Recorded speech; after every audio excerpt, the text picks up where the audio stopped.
ఒక్కసారి ఉండి sub register గారికి అయినా మొగల్తూరు సబ్ రిజిస్టర్ గారికి అయినా సరే ఒక్కసారి వాళ్ళు పెట్టే డాక్యుమెంట్స్ చూడండి.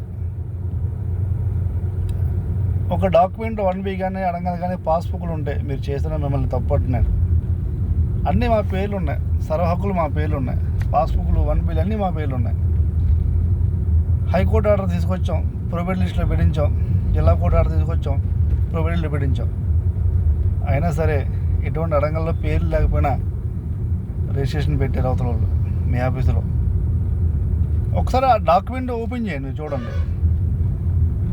1B అడంగల్లో అన్నీ కూడా మా పేర్లు ఉండగా మా ఖాతా నెంబర్లు వేసుకుని రిజిస్ట్రేషన్ చేస్తూ ఉంటే మేము ఎవరు రిజిస్ట్రేషన్ చేయట్లేదు. అది ఎంత కరప్షనో, ఎంత ఇల్లీగలో మీరు ఒకసారి చూడండి. అంత తేలికైతే మేము వదలం. దయచేసి ఆ డాక్యుమెంట్స్ ఆపండి. మళ్ళీ అవి కానీ మీరు డాక్యుమెంట్ రిజిస్ట్రేషన్ చేస్తే, స్కాన్ చేస్తే వెంటనే పేర్లు మారిపోతాయి.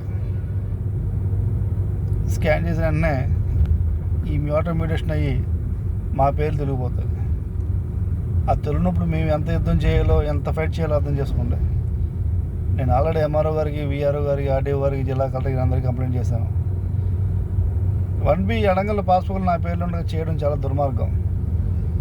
దయచేసి ఒక్కసారి ఆ డాక్యుమెంట్ రిఫ్యూజ్ చేయండి. నాకు మీకు పర్సనల్గా ఏ గొడవలు లేవు. వాళ్ళు మీ ఆఫీసులో పై ఆఫీసులు ఎవరో ఏదో చెప్పారని చెప్పి మీరు చేస్తే నేను చెప్తున్నాను, నేను నమ్మే పరమశివుడు సాక్షిగా, నేను నమ్మే ఈశ్వరుడు సాక్షిగా చెప్తున్నాను, నాకు ఎంత అన్యాయం జరిగిందో మీకు అంతే అన్యాయం చేస్తాను. మీ కుటుంబాలకి మీరు నేను చెప్తున్నాను, నేను నా వల్ల మీ వల్ల నేను ఎంత కోల్పోతున్నానో నా వల్ల మీరు అంతే కోల్పోయే విధంగా చేస్తాను. నేను పర్సనల్గా నేనేం తీసుకోను, అంతా భగవంతుడే చూసుకుంటాడు.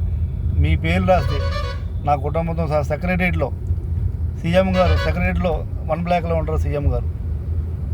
1 బ్లాక్లో వెళ్ళి గేటు ముందే మీ పేర్లు రాసి,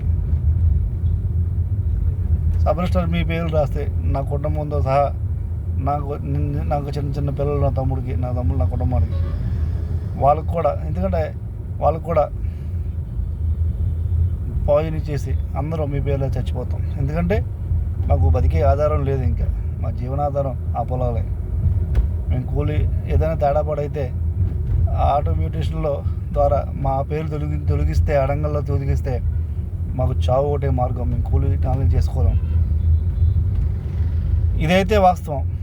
నేను ఈ వీడియో రెవెన్యూ మినిస్టర్ గారికి కూడా, నేను సీఎం ఫేసి సిఎస్ గారికి, జయలక్ష్మి మేడం గారు కూడా పెట్టడం జరుగుతుంది.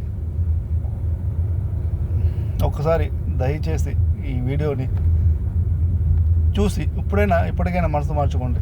మా జీవితాలు ఎంతో, మీ జీవితాలు కూడా అంతే. మా చిన్న చిన్న జీవితాలు.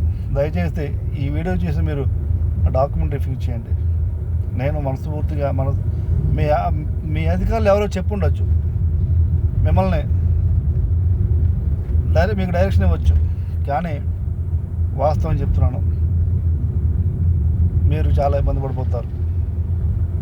నేను మీ మీద పర్సనల్ రివెంజ్ తీసుకోకపోయినా సరే నా కుటుంబం మీద ఉన్న ప్రేమతో నేను ఏదైనా ఎంత దూరం వెళ్తాను.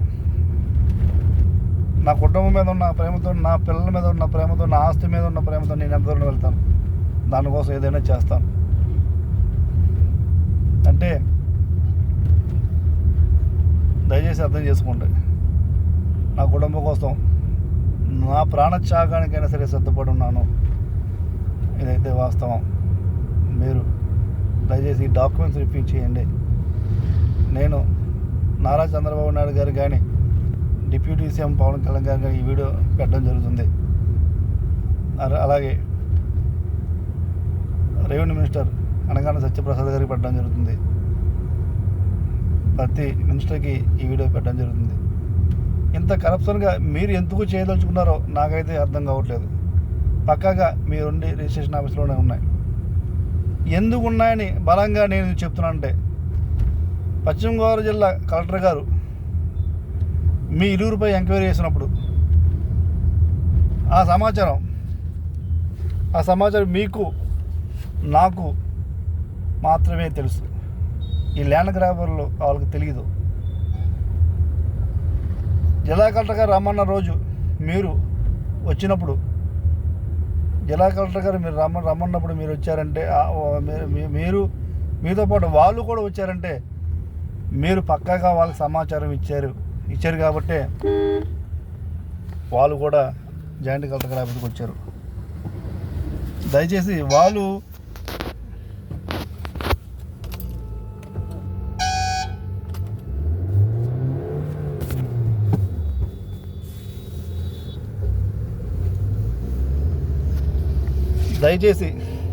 దయచేసి నేను ఈ సందర్భంగా ఒకటే అడుగుతున్నాను.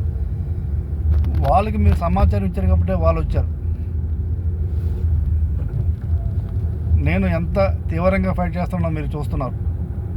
దానికోసం నా ఆస్తిని కాపాడుకోవడం కోసం నేను చచ్చిపోతున్నాను. నా కుటుంబం చచ్చిపోతుంది. నా కుటుంబం చనిపోతాము అని దయచేసి డాక్యుమెంట్ నిలుపుదల చేయండి ప్లీజ్. నా బాధని అర్థం చేసుకోండి ప్లీజ్.